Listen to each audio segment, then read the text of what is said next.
Okay, we're here with NIKKE chapter 23. Let's go ahead and check this out. We're live on YouTube. Thank you guys for watching the YouTube. Shout out to Pyrex. They stopped by earlier. And shout out to everybody. Izzy, Resto, Chesto. You guys are dope.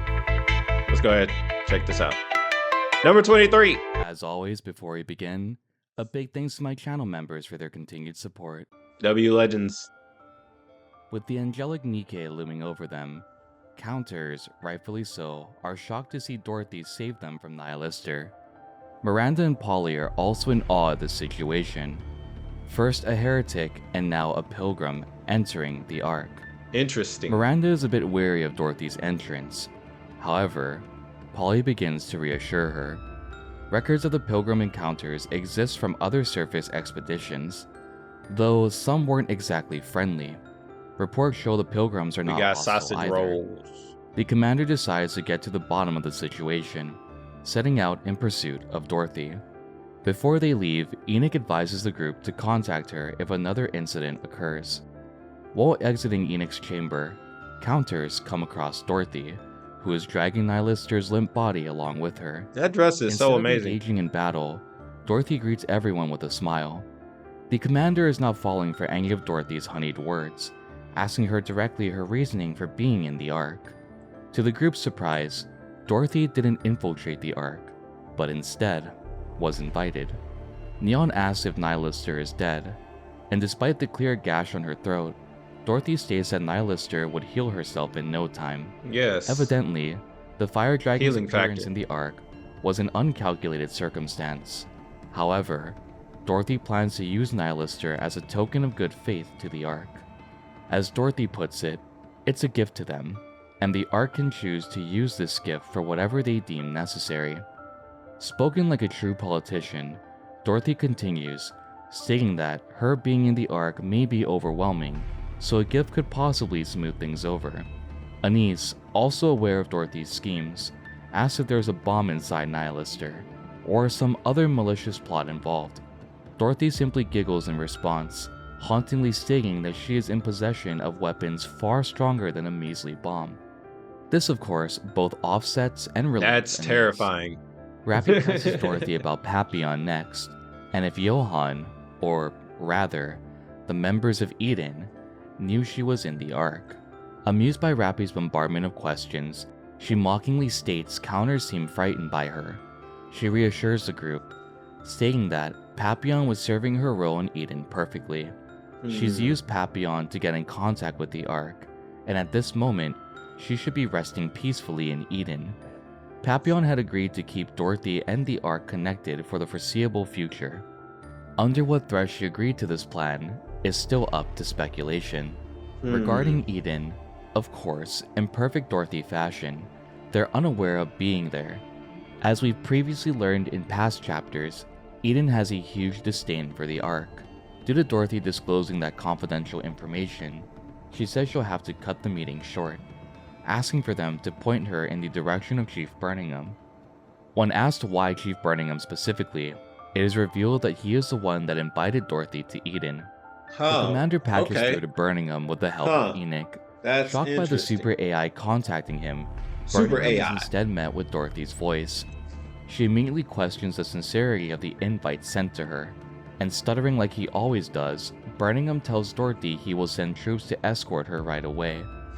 Dorothy seems downcast by this, stating that she can make her way to him alone, giving her a chance to fully explore the Ark. She a pilgrim. She also tauntingly tells Birmingham she has a gift for him once they meet. This, of course, being Nihilister.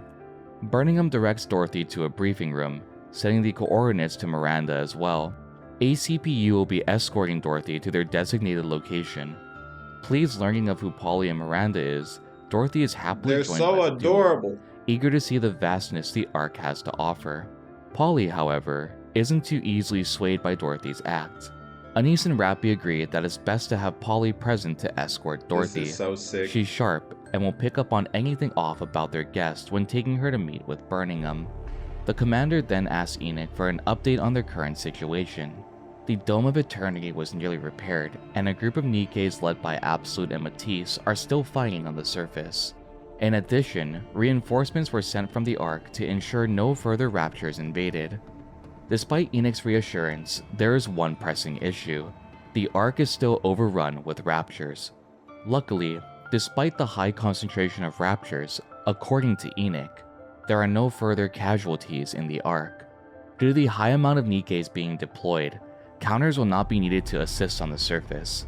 Hearing this, the commander shifts his attention to a new target, Exotic. He asks Enoch if she's aware of their whereabouts.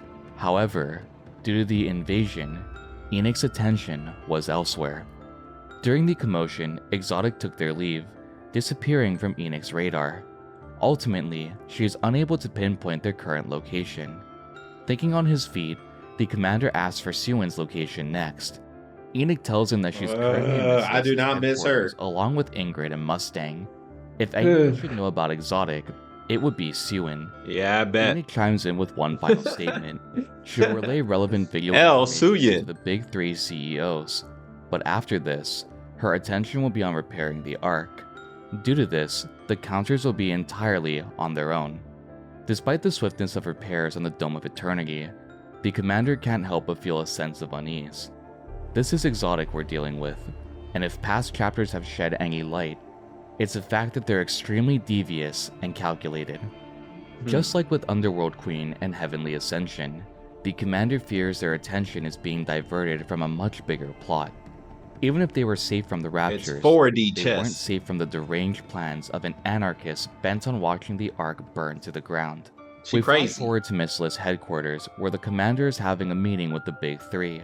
Despite the information sent by Enoch, Ingrid still feels it's not substantial information to solidify that this attack was Exotic's doing. Big Mustang three. agrees with this statement, saying that he'll need conclusive evidence to pin the events on Exotic. Even though Exotic is on record with recorded events, they are simply too sporadic to properly use as evidence. Crow registered a bomb on the dark net, Viper communicating with others as she normally did, and Jackal gnawing on metal chains. All of this information at face value doesn't equate to much in Mustang's eyes. During this exchange, Siwon, understandably so, remains quiet. Despite how much shit she's put the counters and the commander through, this event was out of her hands.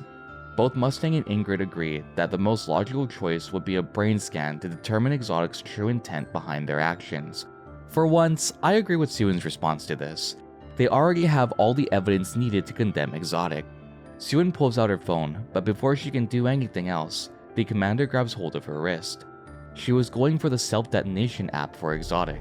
Oh Siwon's man. track record with the commander isn't exactly squeaky clean, and he tells Siwon that if she goes through with the detonation, she'll be sorry. The commander knows that Siwon will attempt to sweep this under the rug. Of course. Despite Siwon's retort, he holds his ground. Of course, both Siwon and the commander's actions here are irrational, both acting out of emotion more than anything else. Ingrid chimes in and reminds Siwon of the task at hand. They have to ensure that they know who the real culprits are. Although Siwon's reaction is a bit irrational, she does have a point. The evidence over Exotic is already very damning. The one thing Siwon fails to realize is the fact that this needs to be handled in a way that, on paper, will not look irrational or sporadic. They are the leaders of the Big Three, and thus there's protocol to situations Kendrick like Lamar. this one. Things aren't as cut and dry as Siwon is making them out to be, and Big the three. blame is currently being pinned on EH, the leader of Heavenly Ascension. As Sakura had predicted, Heavenly Ascension had been dubbed as terrorist organization in the Outer Rim, sparking the vicious cycle of death and carnage Underworld Queen had warned EH of.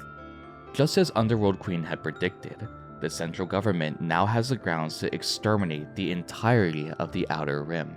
This recent attack was seen as an act of aggression. If the central government finds even a sliver of evidence connecting this breach with Heavenly Ascension, they won't hesitate to wipe the Outer Rim off the map. It doesn't help that Deputy McChucklefuck is already on the map. He won't let an opportunity Oh, like this to brother. wipe out the Outer Rim pass him by. Due to the Deputy McChucklefuck. Bro, I gotta rewind that. map, it doesn't help that Deputy McChucklefuck is already on the map. Ah, look at him. move. He won't let an opportunity like this to wipe That's out funny. the outer rim pass him by. Yo, W Due to Pirates, these bro. circumstances, as Mustang puts it, the entire fate of the outer rim is in the balance of Exotic's capture. This is where we play the game of not empathizing with Siwin. She doesn't care about what happens to the people in the outer rim. She doesn't care about And anybody. just like that, I do not agree with anything she says anymore. Mustang, clearly irritated with Siwin, grabs her phone, snapping it in half with his bare hands. Damn. Mustang flippantly states that he sometimes underestimates his own strength, as the Oops. brat voices explicits at him for breaking her phone. Oh, Shifting his brother. attention from Siwin, Mustang tells the commander that they'll leave it up to counters to track down Exotic. Even though Ingrid and Mustang would love to help, there is Excuse still me. the danger of raptures remaining in the Ark. Uh-oh. Due to this, most of the manpower will shift to reclaiming places overrun. Ingrid, despite having limited manpower, does promise the commander one thing: she'll have Extrinsic on standby. Mustang only asks to Extrinsic. reinforce the support for the Extrinsic. counters and the Extrinsic. commander, contemplating if he should mobilize his queens to assist. He will send them to sabotage Dobon's little scheme in the Outer Rim. After all, Mustang won't let such a silly bagatelle get in the way of his operations. So what? Mustang A is aware bagatelle? of Dobon's plan, gathering up troops in the Outer Rim, and is ready to drop a wrench to cause a little bit of trouble for him. Amidst all this commotion, the commander realizes a key player missing in this meeting. Mr. Anderson. Ingrid informs the commander that Anderson is recuperating for the time being. We've It's nothing missed you, life-threatening. Mr. However, Anderson. Anderson won't be joining them this time around. Once Anderson everything will not settles be down, joining us Ingrid this will give the round. commander the details. With their new mission to track down Exotic, the commander sets his sights on the Outer Rim. Commander. With Ingrid and Mustang wishing the group good luck, Counter set out to Good luck. apprehend the masterminds behind the invasion of the Ark. Back at Missla's headquarters, Siwin, unsurprisingly, is having a fit over Exotic's current actions. To Siwin, they are actively ruining everything that she had done to bring Matisse back up to the top. Her pride gets the better of her, and she refuses to let it all crumble down. Oh, She asks damn. Mihara for her phone, and smugly states that she can still detonate Exotic's bomb.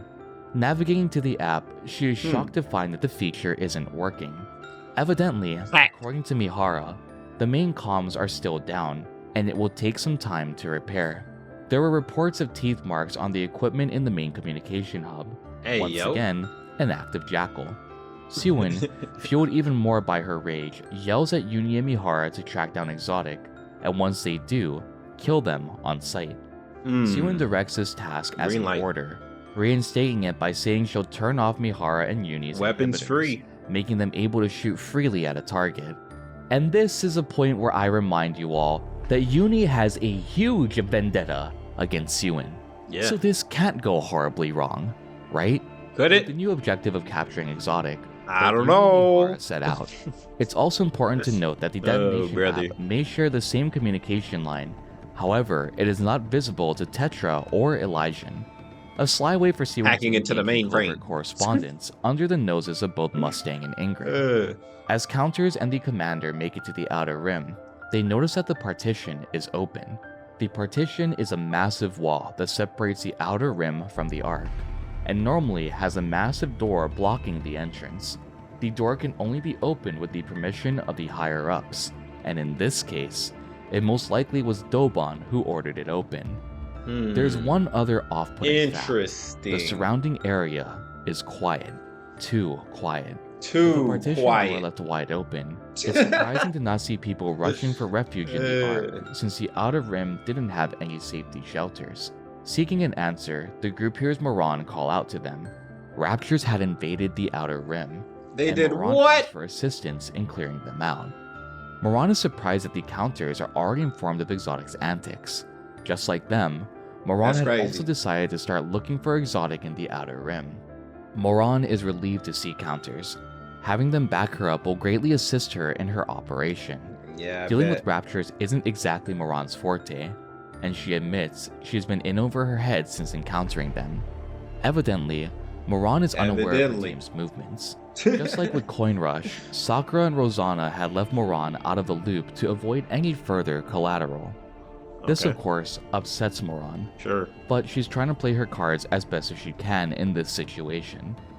Luckily, Moran informs the group that the citizens of the Outer Rim are at least safe. Thanks to the broadcast about invading raptors, they were all able to make it to safety in time. Anise then asks if Moran had found anything on Exotic's movements. Despite her time looking, Moran hadn't turned up any solid leads. According to Moran, No leads. Exotic had visited Heavenly Ascension's main base regularly. Heavenly Ascension is always moving their main base, and Moran is unsure of where it may be located now. According Big to brain. Moran, the base could have information on recent attacks, and if they're lucky, they may find Exotic there too. Moran advises the group to pay some of the evacuation camps a visit first. This way, they have the chance at finding someone associated with Heavenly Ascension to further question. As the team makes their way to the camps, they can't help but notice how dilapidated some of these encampments are. One raptor could easily topple it down. Dilapidated. Moran approaches the man and asks if he's the leader of the camp.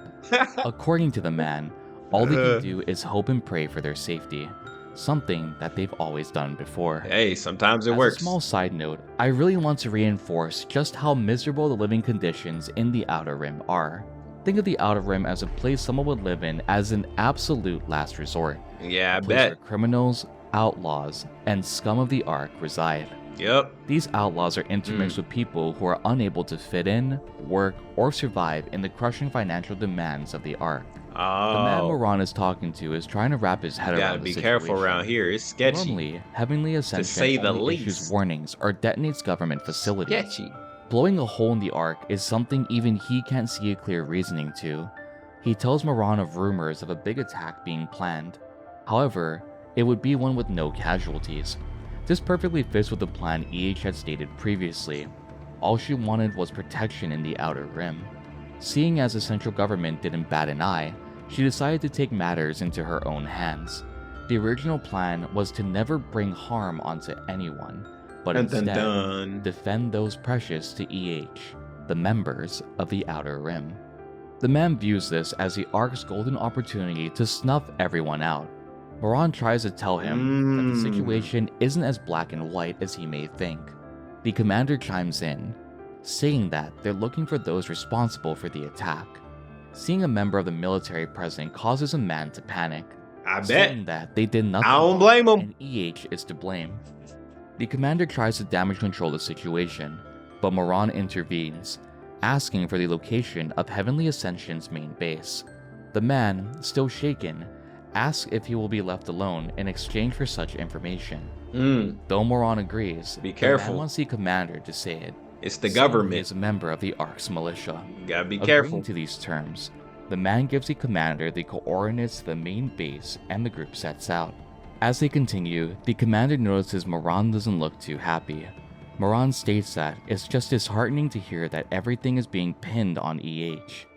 Despite the Ark dubbing her as a terrorist, according to Moran, EH did everything she could to deliver the Outer Rim's message without getting anyone hurt.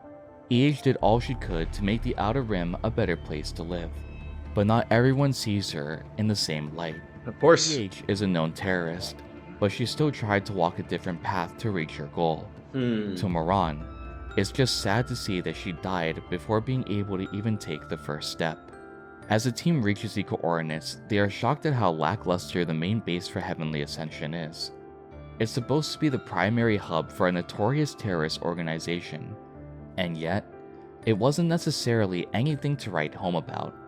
Moran reminds the group that Heavenly Ascension wasn't the richest bunch out there. Anise questions how they can confirm this is the main base. Moran's response is the smell in the air. It reeks of gunpowder, meaning whoever was here before was armed. As the team investigates the base, they're really interrupted by some uninvited guests. Neon states that something is coming, 10 in total. Suddenly, a huge explosion erupts as the doors to the base fly from their hinges. Uh-oh. Amidst the smoke, a group of NIKKEs emerge, one of which is shocked to see counters there. The group is met with 10 mass-produced NIKKEs. It's Wasting ambush. no time, the commander identifies both himself and counters, and to his surprise, some of the mass-produced models are aware of who they are.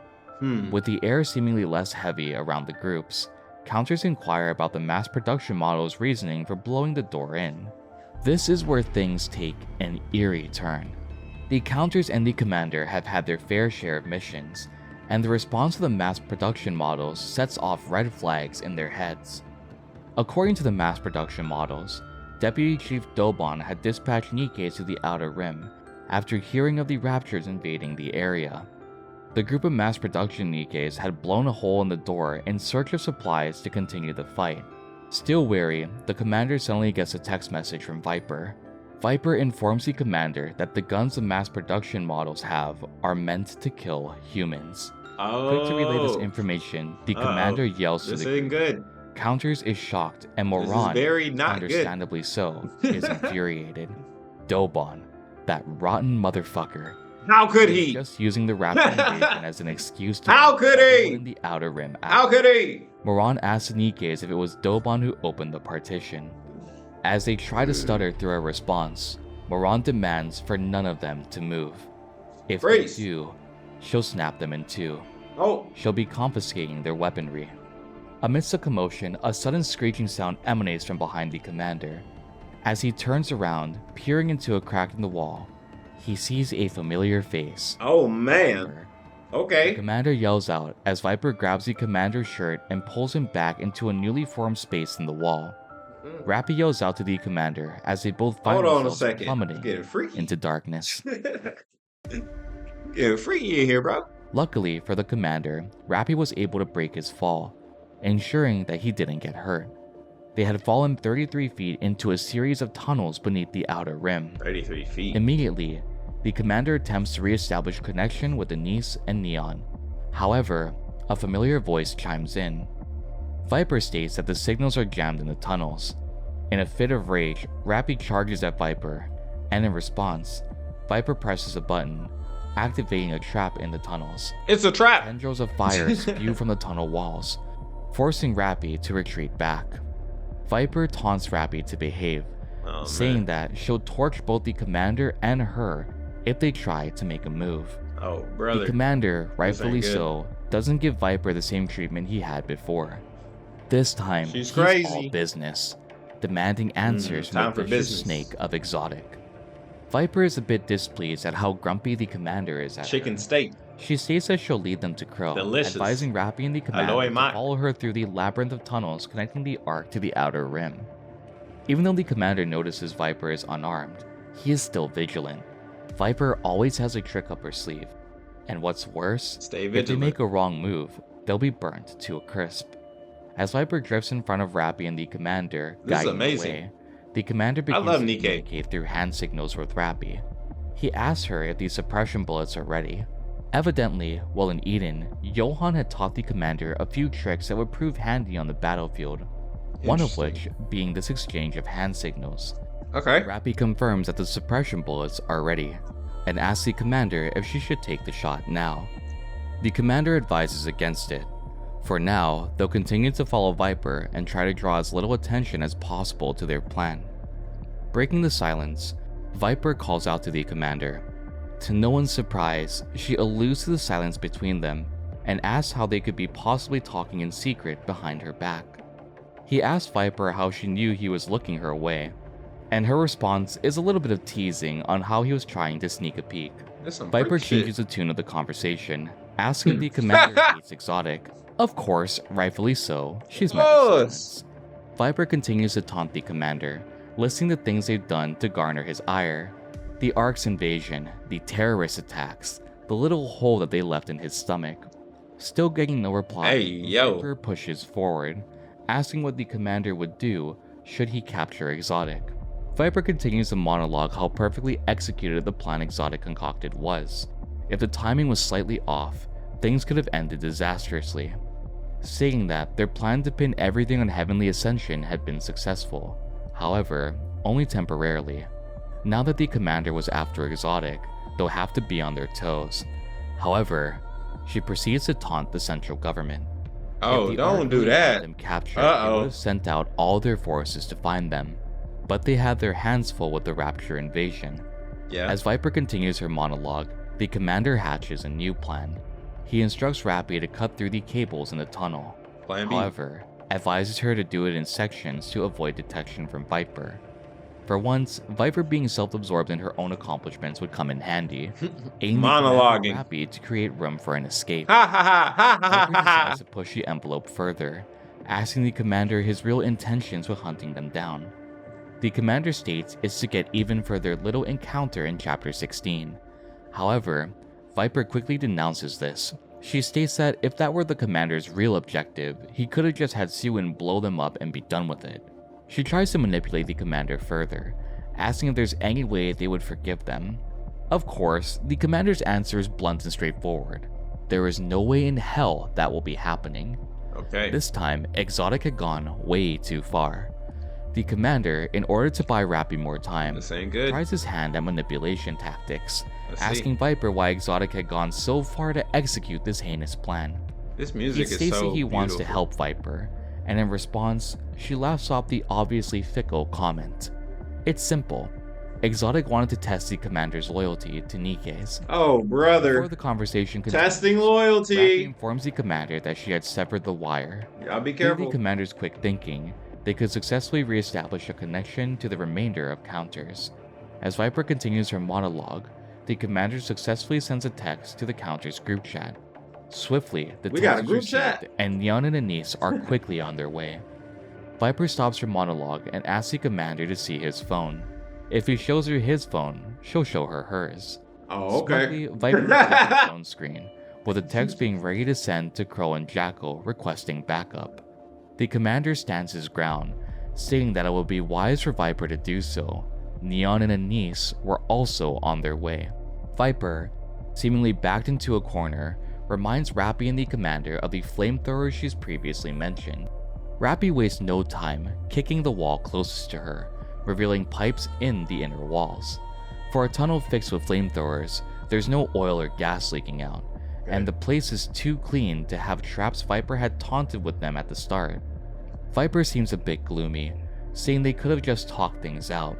Before they can catch Viper, a drone rushes the two, exploding midair. Oh, man. Rappy, knowing that Viper Drone couldn't have warfare. set this trap, calls for whoever is responsible to come out. What a nightmare. Jackal and Crow emerge, greeting the commander and Rappy. As Exotic is about to engage with Rappy and the commander, Anise and Neon finally join the fray, ready to back the commando unit. Crow isn't pleased with Viper's plunder in their plan, and Jackal, being Jackal, asks the commander if he's there to play with them. The commander learns that Moran had disposed of the NIKKEs threatening them earlier. She made her way to the partition to stop any more NIKKEs from coming into the outer rim.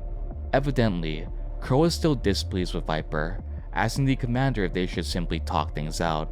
Crow states that fighting isn't her specialty, but at this point, pity isn't an option for Exotic. No The pity. commander releases the inhibitors on counters, Let's go. giving them full permission to use live ammunition.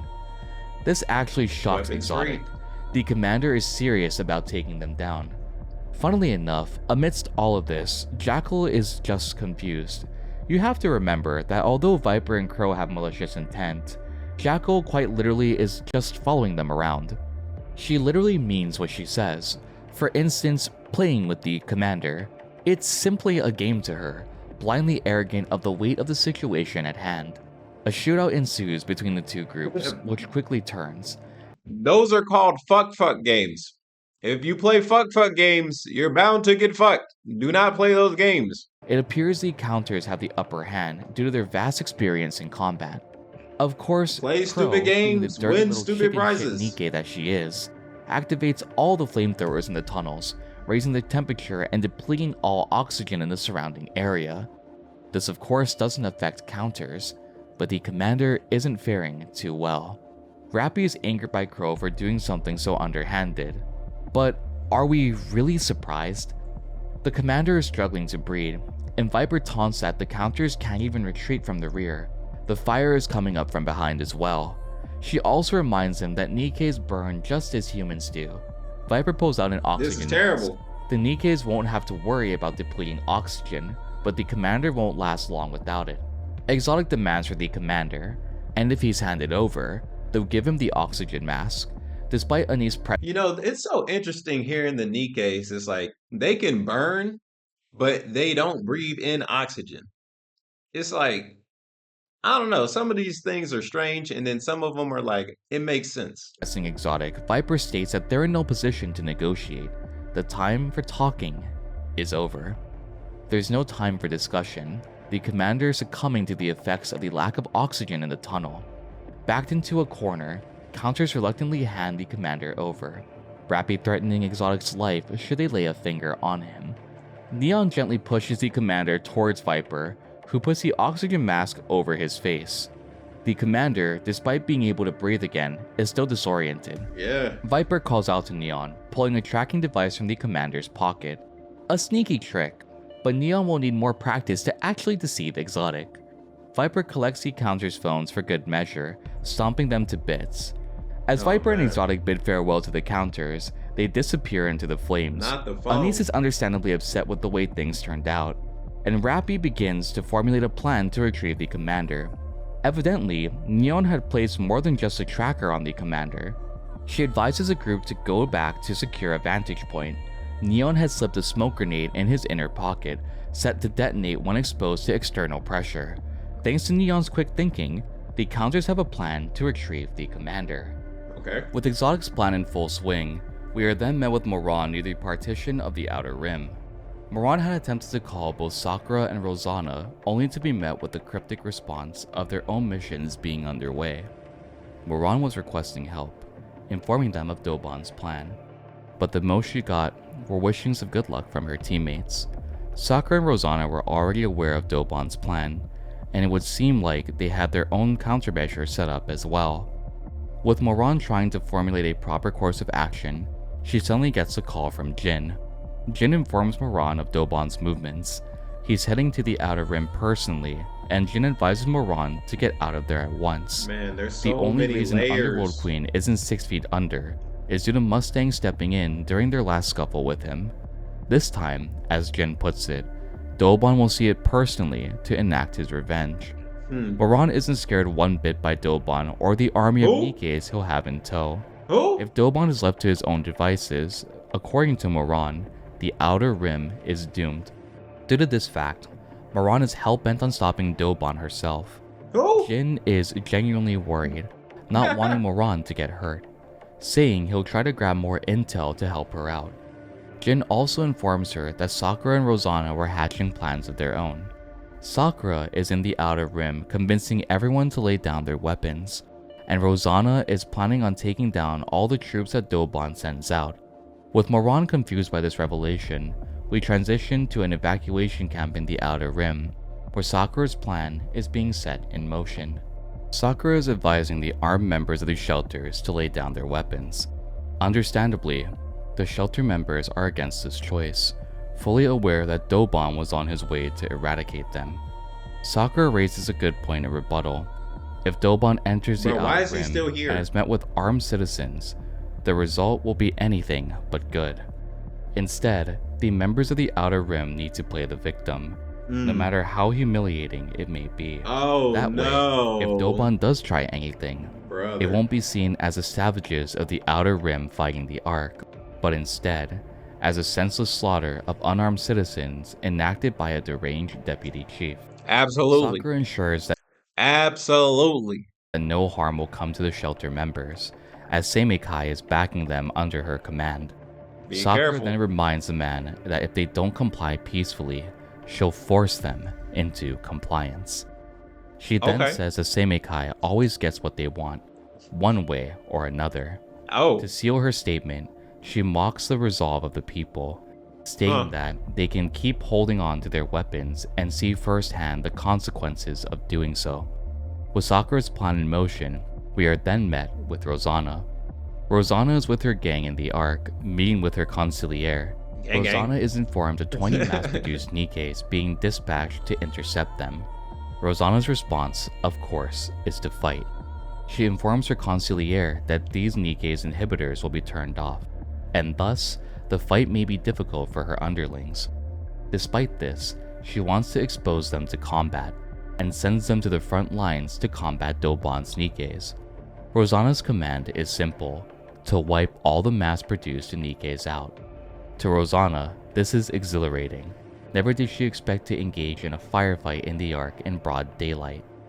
As the fight continues, Rosanna is informed of 50 additional NIKKEs being sent out, with Dobon coming with an additional 20.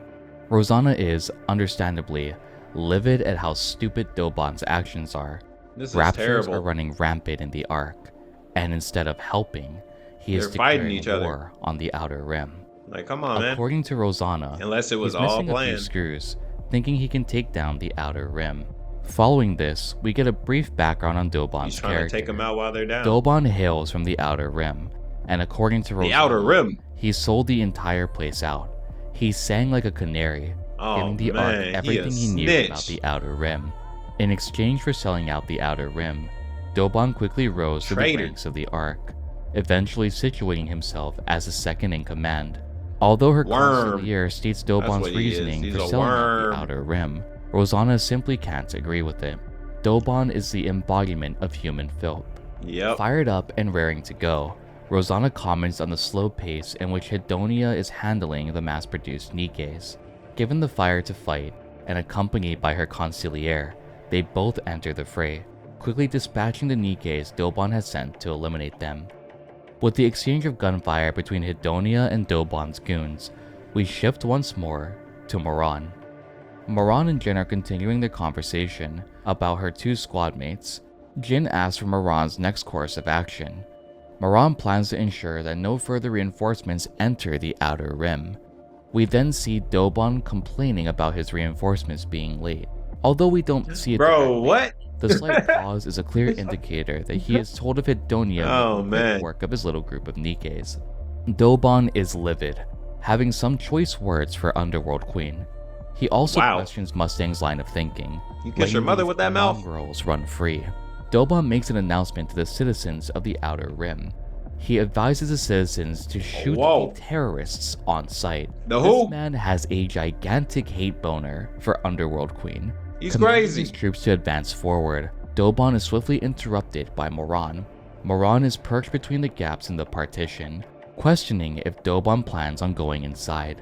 She informs the group that the Outer Rim is her turf, and no one gets in unless she says so. Dobon, infuriated at Moran interfering with his plans, tells her to move aside. If she valued her own life, she'd do as he said. Moran's cold response is the same goes for Dobon and his troops. They'd scram or look for another entrance. Both parties know this is the only entrance to the Outer Rim, so that isn't an option. Moran continues to taunt Dobon, stating how funny it would be for him to run back to the Ark with his tail between his legs. Bring that after ass getting here, his boy. ass kicked by one single NIKKE. Ooh. This is your last warning. Move! Like I said, Made me move. this is my turf. The only way you're getting through is if you 1. Kill me, Yeah. or 2. Pay the toll. The toll is cheap. Let me sock you across your face. Ooh.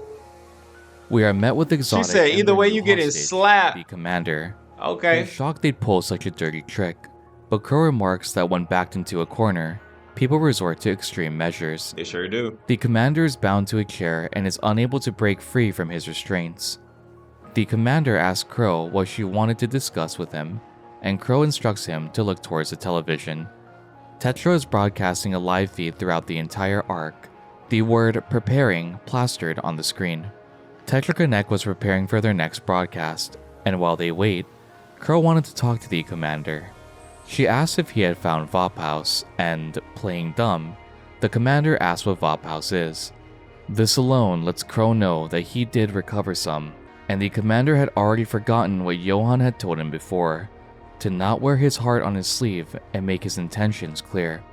Evidently, Crow is impressed by the commander and questions what how you he have plans to. to get out of this bind. The commander states that he'll apprehend Exotic and make them confess, and if they don't, the Ark will conduct a brain scan on them. And this is where Crow begins her infamous villain monologue. Oh, let me She hear it. begins rambling on how they are on the verge of achieving Blah, what blah, the blah, commander blah, blah, had blah, always blah. wanted, building a foundation where NIKKEs will receive better treatment. The commander, of course, is puzzled. but NIKKE's at Crow the top. continues. Humans at the Using bottom. Matisse as an example, she asks the commander if he thinks weapons with no nymph would actually fight alongside humanity. Unless people have total control over NIKKEs. They would never protect humans willingly. You don't know Why that. would they? When humans only regard them as cannon fodder. Some of them are Goddess of loyal. victory. What a joke. Crow is confident Siwin would do Blasphemous. something about the negative comments about Matisse having no nymph. She didn't expect how far Siwin would go though, bringing raptures into the Ark. All of that in order to uphold Matisse and Missless's reputation, showcasing that even without nymph, Nikkes can still protect humans. Crow They sure poses can. another question to the commander, asking him why he thinks Exotic blew a hole in the Ark. It's simple. It was because she wanted something more. The Goddess of Victory mantle, to Crow, is nothing more than an elaborate ruse. Matisse is nothing more than dancing monkeys, and that's the reason they blew a hole in the Dome of Eternity. By unleashing the raptures into this so-called utopia, she was curious on what the Ark would do in response to that. Let's see. Basically, Crow is testing the moniker Goddess of Victory to see if Nikkes truly will defend humanity or abandon them entirely. To Crow, the pandemonium caused by this event will bring She's equality crazy. to everyone. Equality of fear, that is. She is crazy. Regardless of She's status, just like Pain from everyone will be Naruto. struck with the same choking feeling of dread. The commander, You rightfully shall so, know calls pain. Crow insane. Shinra The Tensei. logic has gotten countless Head people ass. killed, and she has the audacity to say that she never wanted anyone to die. Looking Crow at. continues, stating the timing for the terrorist attack was also planned. Matisse's celebration meant that everyone would be gathered in one place, and could bear witness firsthand to the reality of Nikkes fighting raptures. Unfortunately, Enoch had thrown a wrench in this plan, whisking off the Ark's citizens into shelters. This meant, just like before, they would only see the conflict from behind the comfort of a television screen. Crow continues, stating that she had high hopes No of the other place to heretic be for entering the some. fray. To Crow's dismay though, before the heretic could even make a move, she was taken out by a pilgrim. To the human Damn. onlookers, according to Crow, this was more of a spectacle than anything else. Crow is clearly Of course. irritated with the sequence of events just watching following on TV. Matisse's corruption. She wants to see what choice the Ark will make. However, each and every time, something seems to dismantle that plan. Crow gives the commander a brief history on the Ark. She recounts the members of Goddess and their sacrifice. Despite fighting tooth and nail for the Ark, they were cast aside the second the Ark was completed. The same can be said for the first surface reclamation. Those who became suitors were regarded as goddesses of victory, only for the campaign to end be in thrown away. disaster. In the years that followed, Damn. citizens shifted their view of Nikkes from goddesses of victory to expendable tools. Damn. This is also where a spike They in got Nikkei lax. phobia came from as well. Nikkes were blamed for each and every situation that befell the Ark. They were expensive to make and maintain, and thus garnered the ire of humanity as the years progressed. Yep. Just like the first surface Android hate. reclamation, the second also ended in failure too. This period was also substantial due Cyborg to the hate. passing of the first celebrity Nikke. For those of you who played Beauty Full Shot, this is the same Nikke Mustang mentioned during the event. This also was followed by the Goddess Fall incident, which was caused What is after the this? Model ZX attack. To Crow, That an event? humanity is locked in a rinse and repeat cycle. Never-ending praises of Nikkes, to then immediately prosecuting them shortly after. While Nikkes reside in the Ark, they never truly It's exist. complacency. It's complacency. That's all it is. It's complacency. Humans got complacent with Nikkes and started looking at them just like any other washing machine, whatever. Like, they got used to them. That's a damn shame. Crow compares Nikkes to fictional characters, and to Crow, They might it as is well this way be. because the Ark hasn't felt fear that comes with going against the Raptures firsthand. Yep. The only way humans They can got understand complacent. this is to expose them to that fear and give the Ark a choice. One of these options, She's crazy, but in she's Crow's right. diluted ideology, is what the commander wants: the respect for all Nikkes. The commander, tired of Crow's antics, A bit asks what she extreme. really wants, and in response, Crow tells the commander to focus his attention to the television. While en route to track Crow, Uni diverts, seemingly seeking out something other than exotic. Confused, Mihara follows, questioning Uni's objective. However, before she can get a clear answer, Uni sets her sights on her next target. A broadcaster and cameraman hiding from the nearby raptures prowling in the area.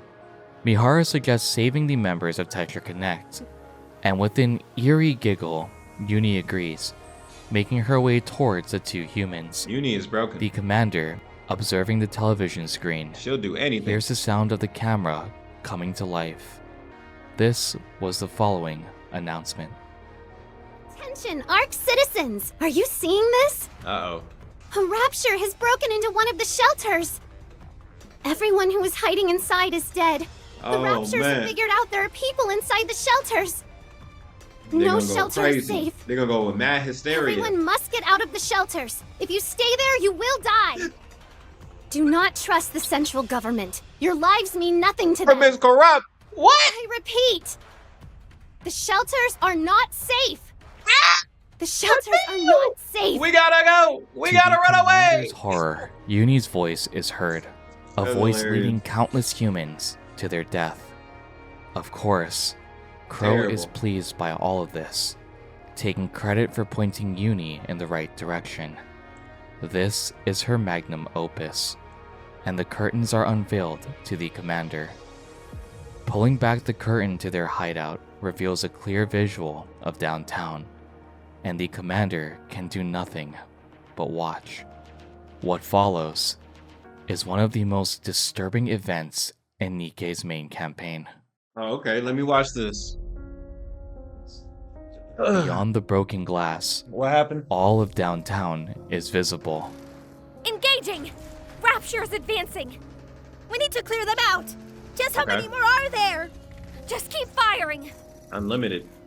As far as the eye can see, NIKKEs are doing battle with raptures.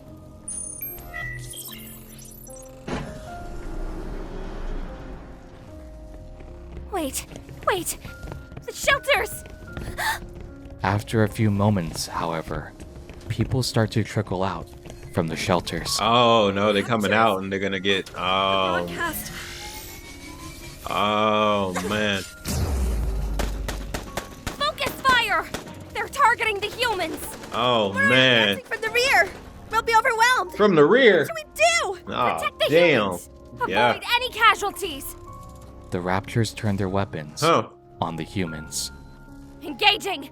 Resounding blasts of gunfire can be heard. Protect the humans. They're being swarmed! Cover me! Wait! You'll die! I'm scared. For the greater good. Get down! Get down! Oh! NIKKEs jump in front of humans to shield them, and are mercilessly gunned down. Miss, are you okay? I'm fine. Are you both safe? Oh People damn. frantically cower behind NIKKEs, grasping onto their legs and begging. Medic! The rapture's lasers vaporize them all with impunity. Let go of me! Please, help me. Get away from me!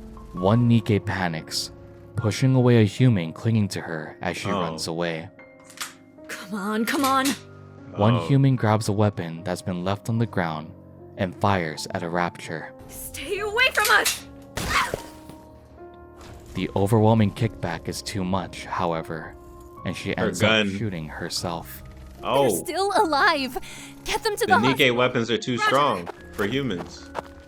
Another NIKKE runs off, carrying a bloody human corpse in her arms. A father rips a helmet off a fallen NIKKE and puts it on his child. A man holds tightly onto his lover's hand as they sprint as fast as their legs will carry them. One NIKKE kicks away the hand of those reaching out to her as they die. An old man passes weapons and bullets to a NIKKE. A NIKKE and a mother embrace a child, blocking Teamwork her time. from the barrage of gunfire. It's hell on Earth. Some protect each other, others push each other away.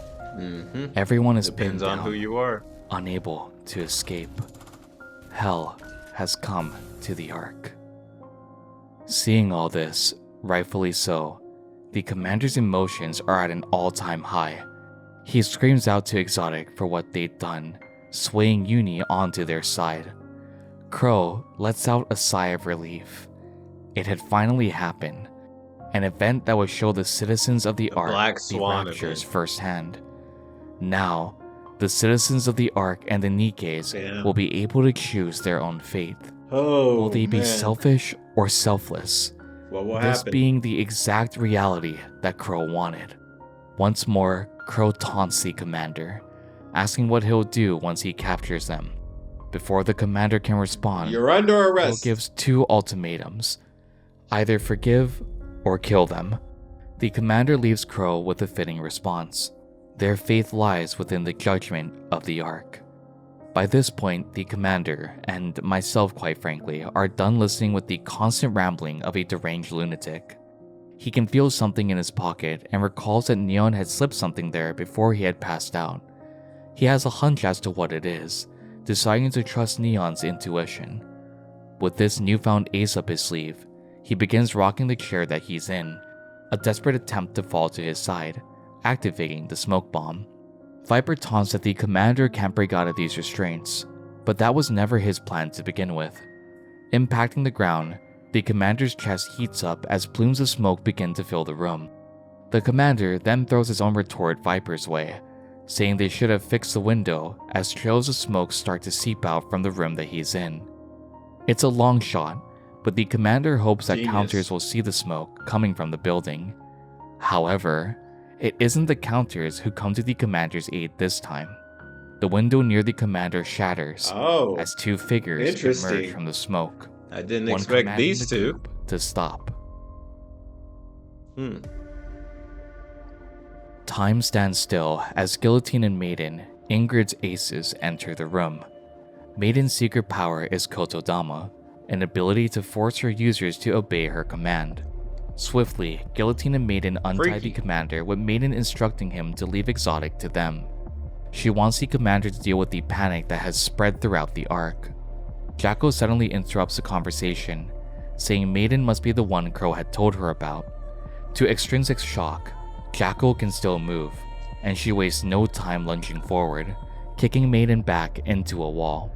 Jacko has successfully defeated Maiden, resulting in Viper and Crow being released from her command. Now it's a 3 against 1. Guillotine, astonished, demands to know if Jacko's hearing sensors had been disabled, and how Exotic had known about them to begin with. This As a isn't small good. refresher, Extrinsic is an extremely well-kept secret in Elysian, only known by a few of their members. Crow confirms that Jacko's hearing sensors are off, and conveniently, she can't remember where she'd gotten intel on Extrinsic from. Using this chance to escape, Viper and Crow take off, leaving Jacko to deal with Guillotine. Jacko, thinking this is all just a game, urges Guillotine to play with her, and Guillotine instructs the commander to get a move on. Escaping onto the streets, the commander is at the center of absolute pandemonium. The ground is littered with corpses of slaughtered humans and Nikkes. As the commander takes in the horrific scene around him, he hears several voices call out to him. Very It's trauma-inducing. Counters, finally regrouping after their separation. Counters questions what happened to Exotic, but the commander informs them that he'll tell them all later. There's a more pressing matter that needs to be attended to. Taking control of a combat drone, the commander will provide suppressive fire, and hopes that the central government will act to soon aid the wounded and the fallen. Cutting back to Jacko and Guillotine, it would appear that Maiden is still unconscious. Guillotine and Jacko continue their one-on-one fight. To Jacko's surprise, Guillotine is not only fast, but incredibly strong. One of the strongest Jacko's like a faced Tekken so battle. far. Guillotine slowly gains the upper hand, eventually revealing her hidden power to Jacko, Lethal Eye. Removing her eye patch, a crimson-red eye glares Sharingan. directly at Jacko. She collapses to the floor, gripping her chest. There's some Guillotine's freaky hidden art. power, Lethal Eye, has the ability to control all energy that she sees. At the moment, Guillotine is scattering all of the energy in Jacko's core into the air. For That's those of you broken. unaware, a Nikke's core is what a heart is to humans. Therefore, Guillotine was actively stopping Jacko's heart. With a painful cry, Jacko calls out to the commander, collapsing to the ground. As Maiden regains consciousness, they apprehend Jacko. informing their contact that they've secured one of Exotic's members. Maiden is a bit worried about failing their mission, not taking into account Exotic's disabling Jackal's hearing sensors. Even so, Extrinsic, the Grim Reapers of the Ark, have brought one of the 3 criminals down. With Jackal captured, only Crow and Viper remain. Cutting back to the pandemonium outside, the Counters has successfully dispatched several Raptures in the area. Despite this, they are still outnumbered as Lord-class Raptures begin emitting a call signal. Swiftly, Counters take down the Lord-class before it can call in for reinforcements, and with the sound of gunfire subsiding, it is replaced with the agonizing wails and cries of the injured. The area is in complete disarray. There are far too many wounded to take back to the medical facility alone. The commander begins pondering on the best course of action when his phone begins to ring. Surprised, believing Viper had taken his phone, he pulls it out to see Diesel's name on the screen. Relieved, the commander answers the phone as Diesel informs him of their next move. Infinity Rail will be making their way to his location and assist in the collection and transport of the wounded. The AZX will be making their way there, and Diesel tells him to sit tight for now.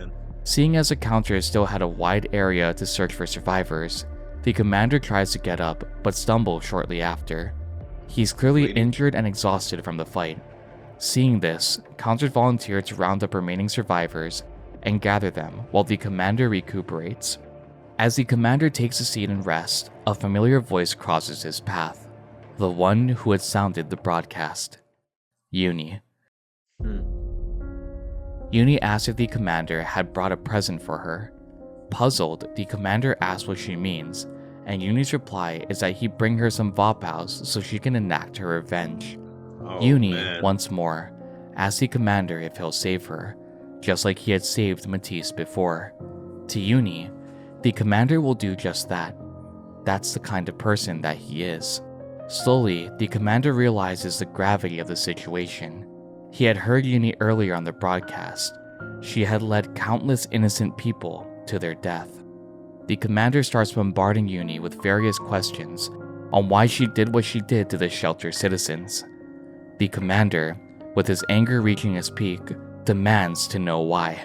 Why did Uni lead countless people to their death? He demands Uni to look around her, the countless innocent victims this massacre created. Uni doesn't answer, but instead begins to frantically search his jacket for Vapaus. Upon retrieving it, she tells the commander she knew he'd bring it. Hauntingly enough, as the next scene transitions inside the AZX, we find out another grim detail. As Diesel announces their plan of action to aid the wounded, we see that another person had entered the train. The very same person that turned Infinity Rail into NIKKE's was hiding in the shadows, ready to enact another scheme of her own. Meanwhile, Polly and Miranda, amidst all this chaos, have been doing their job of showing Dorothy around the Ark. As Polly states, Dorothy picked one heck of a day to drop by. Dorothy remarks how the Ark is no different from the surface, desolate and teeming with raptures. Of course, this isn't an ordinary occurrence, as Polly points out to her. Walking around the Ark, Dorothy can't help but take in the scenery around her. As they continue, Dorothy notices a statue in the distance. She asks what it is, and Polly informs her that it's called the Goddess of Victory.